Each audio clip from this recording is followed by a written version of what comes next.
వేసవికాలం వచ్చేసింది. మామిడికాయలు చక్కగా దొరుకుతున్నాయి. తురుము పచ్చడి అయితే ఇలా చేసేసుకోండి. చాలా కమ్మగా ఉంటుంది. ఒక కడాయిలో 1 స్పూన్ మెంతులు, 1 స్పూన్ ఆవాలు వేసి చక్కగా బాగా దోరగా మంచి కలర్ వచ్చే వరకు వేయించుకోండి. దీన్నైతే పౌడర్ చేసి రెడీ చేసి పెట్టేసుకోండి.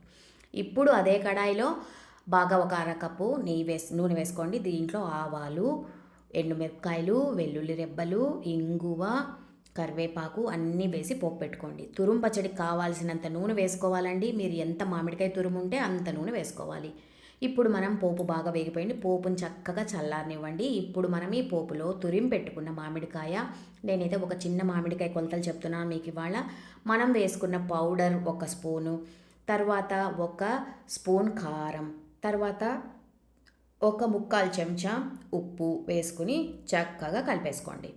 కలిపేసుకుని వేడి వేడి అన్నంలో నెయ్యి వేసుకుని కమ్మటి మన మామిడికాయ తురుము పచ్చడి, లేదంటే దోశ బాగా కరకరలాడే దోశ, ఇడ్లీకి ఈ పచ్చడి అద్భుతంగా ఉంటుంది. తప్పకుండా ట్రై చేయండి.